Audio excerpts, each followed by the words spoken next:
বাংলাদেশে এই প্রথম জীবিত হলো একজন মৃত মানুষ। সাপের কামড়ে মৃত্যুবরণ করার পরে তাকে জীবিত করলো এক ওঝা। এটা আবার বাংলাদেশের ট্রেন্ডিং নিউজ। আমরা সকলেই জানি যে মানুষকে মৃত্যুবরণ করতে, যে জীবের জন্ম আছে সেই জীবের মৃত্যুর স্বাদ গ্রহণ করতেই হবে। এই কথা সাক্ষী স্বয়ং কোরআনও দেয়। মুসলিম প্রধান দেশে যে এই ধরনের কাজ কিভাবে হয় আমার মাথায় ঢুকে না। মানে বাংলাদেশের মানুষ কি দিনে দিনে আপডেট হওয়া বাদ দিয়ে আরো ব্যাকডেটেড হচ্ছে। একজন মানুষ মারা গেছে, আবার তাকে জীবিত করার চেষ্টা করা হচ্ছে, আর গ্রামের মানুষজন সেটা আবার দেখে দেখে মজা নিচ্ছে। এই বাংলাদেশের পরিস্থিতি যে ভবিষ্যতে কি আছে, বাংলাদেশে একটা গুজব বাস একবার ছড়াইলেই হয়, সবাই শুধু দেখবে আর মজা নিবে। প্রতিবাদ করার লোক একটাও পাওয়া যাবে না।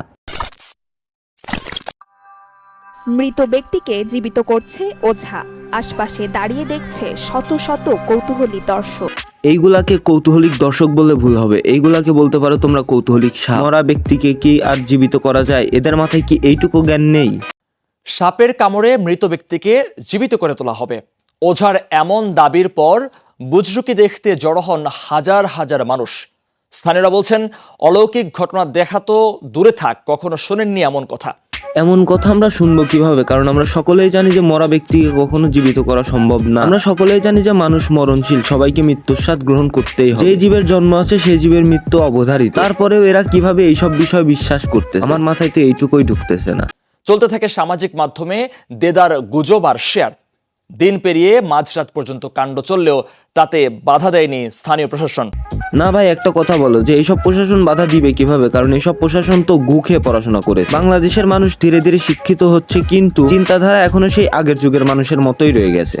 গত শুক্রবার রাতে বিলের নতুন পানির মাছ ধরতে গিয়ে সাপের ছোবলে আক্রান্ত হন সাইফুল নামের এক ব্যক্তি। পরে হাসপাতালে নিয়ে গেলে চিকিৎসাধীন অবস্থায় শনিবার ভোরে তাকে মৃত ঘোষণা করে চিকিৎসক। ঠিক তখন হঠাৎ করে এক ওঝা এসে শতভাগ জীবিত করার গ্যারান্টি দেয় দাফন কাজ বন্ধ করে পরিবারের লোকজন।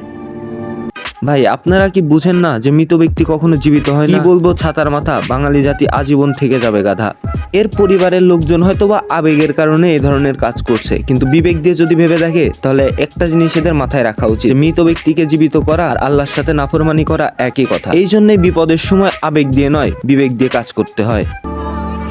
ওঝা জানায় ওই মৃত ব্যক্তিকে জীবিত করতে পারবে সে।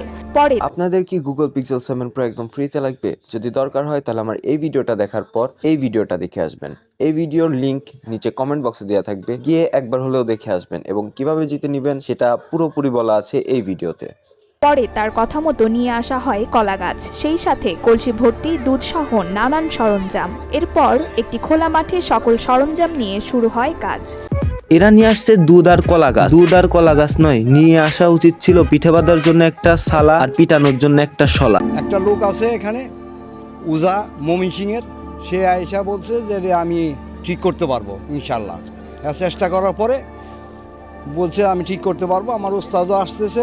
অপেক্ষায় ভাই আপনারাই থাকেন, আমার অপেক্ষায় থাকার সময় না। মানে বাঙালি জাতি কি বুঝে না এইসব ভাওতাবাজি ছাড়া আর কিছু না? আমার মনে হয় তো বেশিই রং, তাই তো বাংলাদেশে এইসব ওঝারা করতে পারে এত ঢং।